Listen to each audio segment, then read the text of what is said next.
Greetings! Elias Pareto today will take you to the mystical Utopia of Shangri-La, deep in a valley in the midst of the Tibetan mountains. This land, rooted in myth, we shall explore. But to go to a mythical place, we will always have to take a train. How do you go to Narnia? You go by train. How do you go to Hogwarts? You also go by train. So, to go to this mystical Utopia Valley, we shall go on a train as well. So let's get going and dive deep into the mountains to find this interesting and mystical little valley hidden deep inside the mountains.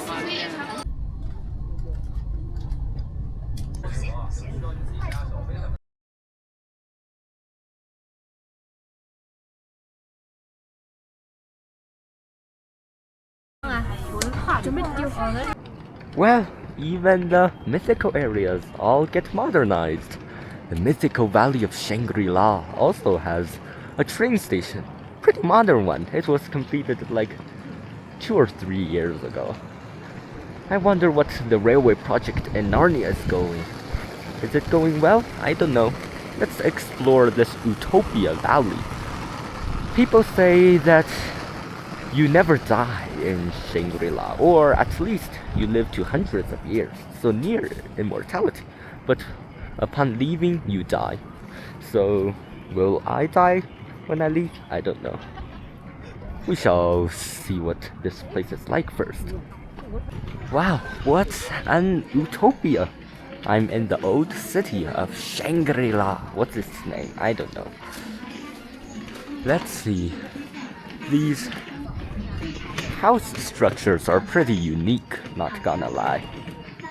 I wonder how happy are the local residents. My taxi driver looks pretty happy. I didn't ask him, but he looks happy enough. So maybe the legends are true. I still have yet to find someone who has lived for hundreds of years though. What's this little hidden alleyway? Oh. These are Tibetan characters. These interesting letters that is used to write the Tibetan language.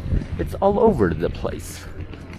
Everywhere, on mostly on store signs, as well as on some other stuff. Ah, so typical.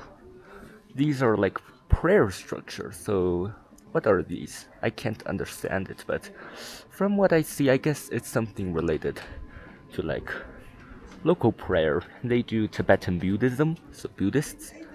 These structures are everywhere. I think it's places where they basically pray and stuff. You see a lot of these in Tibetan regions and at villages and towns and also on the top of mountains. And these look pretty familiar, these golden stuff, but I don't know what their name is. Pretty familiar. I'm not sure though. Here is a big temple. There's this big revolving golden thing over there on the top of the hill. This temple is pretty big. What's this? Is this a monastery? I have no idea. This is a big square. There's a museum over there. I don't know if I shall go there. Do I have the time or not? My time here in this area is extremely limited. Oh, what are these little birds? This is a pretty big square.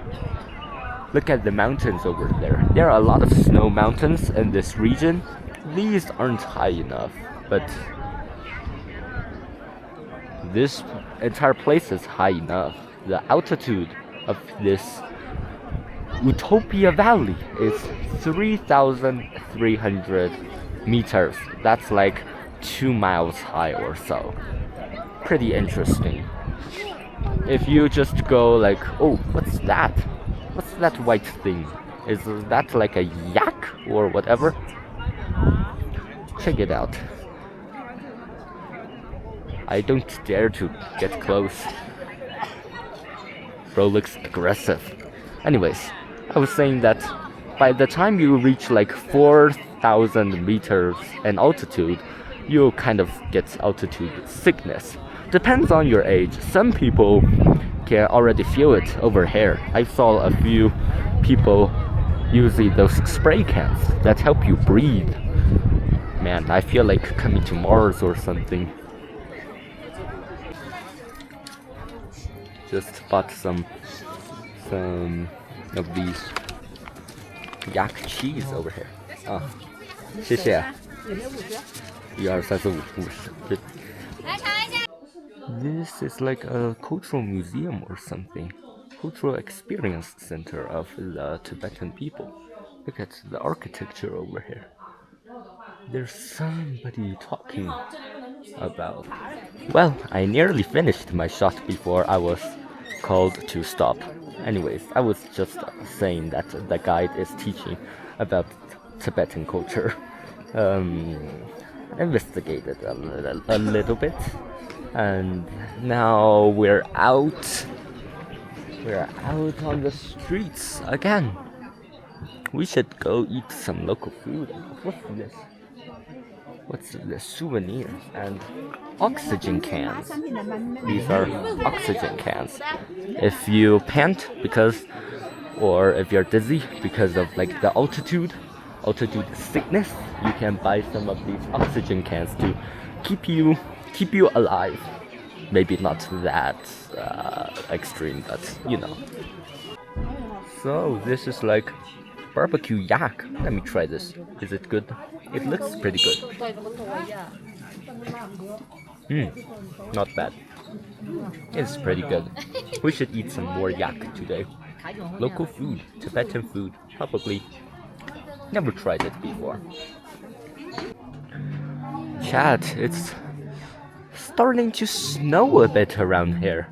But like very light snow, so like the snowflakes are pretty much obscure. You can see them with your eyes, especially when in front of sunlight, but I don't think the camera can catch it. But with the temperature here, it's probably not something strange. I mean, like on the mountains, there are tons of snow, especially on the higher one. Alright, let's get going. Well, I'm at this little post office. I've just stamped my little special notebook dedicated to stamping different regions, and I bought a little postcard. These mountains are the Meili Mountains to the north. I'll tell you about it when we get out of here. Let me first thrust this in. Anyways, so the Meili Mountains are to the north of us, and they're pretty famous. They are the top peak is nearly 7,000 meters. How much is that in miles? I have no idea. But it's extremely high, very high, and it hasn't been climbed yet and is now banned. People are banned from climbing to the top because people have died while climbing up, and it's overall a sacred mountain for the Tibetan people, so the authorities banned it. But the villages, like on the pass, halfway up the mountains, are still a major tourist site. Unfortunately, my time in this region, this mystical mountain region, deep in Tibetan communities, my time is limited, so can't really go there. But hopefully we can travel there in the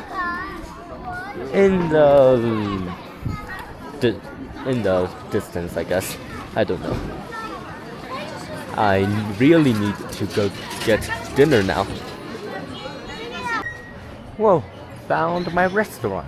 Some local Tibetan food. You know, It's interesting how there aren't really too much Tibetan restaurants floating outside of the Tibetan region. So I have never tried it before, and I'm pretty curious. What is Tibetan food like? Huh. Pretty big restaurant. Let's go try it out, I guess. Gonna try this out. So basically yak crumbs. I mixed it with some rice. It's very good. Extremely good. Alright, I'll finish this.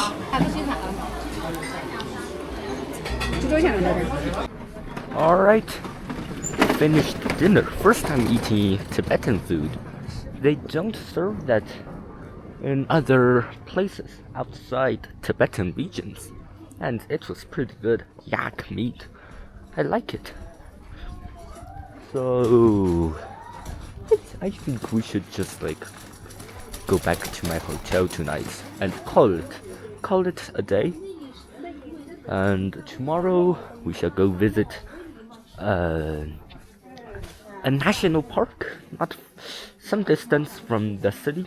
The city's urban areas has only like this scenic area, this ancient town. Tomorrow I will spend the morning in the national park outside the city. Tomorrow will be my last day here because I'll be leaving tomorrow. Yeah, time is pretty limited, unfortunately. Well, it's pretty early in the morning, and so I am one of the first visitors to come to this national park called the Patatso National Park, to the east of the city, of this Utopia city. The altitude is similar to the city, pretty thin air. Along the road, I passed through a lot of Tibetan villages. Pretty interesting architecture. What's this? A trash truck or whatever? Let's get out there. So, gonna buy some tickets over there behind us and enter. Probably you won't walk around this place because it's pretty hard to do so. I'll probably like take a bus around. This place is insanely large. Right now I'll cut it off because I'm gonna go out of breath. Oxygen cans again, but it costs 50 yuan over here in the scenic area. Back in the city it costs like just 10 yuan, so like 5 times more expensive. Well, scenic areas, you know. Just boarded the bus, about to start the bus trip into the scenic area. It is a 5A scenic area, so like the highest tier, so pretty good. 的优势出发，为来自五湖四海的访客朋友准。There's this snow playground over here behind the bushes, but nobody is playing there. It's mainly for little kids. 我们现在呢继续前往公园内的第二站蜀都湖，请大家呢拉稳。I'm at this lake. Wait, is this part of the lake? I don't know. That is one of the sources of the Yangtze River, the longest river in China and one of the longest in the world. So it's a pretty interesting place. Look at all of this grassland, all these mountains, high up in the Tibetan mountains. Pretty interesting, not gonna lie. Ah, the lakeside. Look at, wow, so much cow and yak dung on this grass. In summertime, these grasslands, these meadows are all green, but now it's winter, so it's yellow, but all carry a special beauty, I guess. This lakeside is extraordinary. It looks very good. And I'm probably gonna take a boat ride over there, I guess, to go to the next bus stop. You can either cycle, ride a bicycle basically, or take a boat, or walk. I will take a boat and yeah, let's go see. The elevation here is, let's see, the elevation altitude here is 3,595 meters. And that's nearly 3,600 meters. However much that is in meters, I don't know how how many miles, feet that is. I only do metric as like most of the world do. Here we board this boat. Over here. How do we enter? Oh, here we go. Ah, let's find a seat. Sit.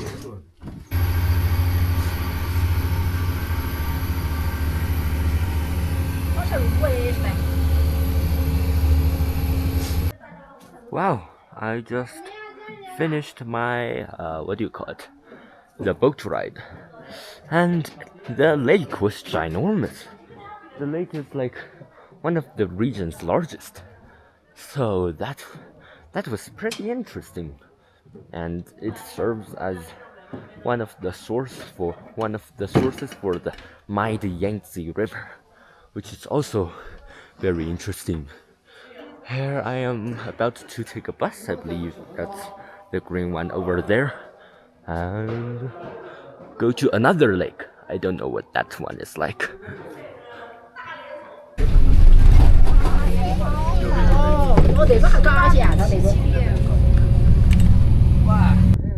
We're at the final area of I'm freezing. I can't even speak properly. So we're in the final area of this national park. The Bida Sea. It is over there in the distance. I don't know if I will approach it. I'm freezing right now. So this area closed for 4 years from 2017 to 2021 before being reopened in 2021.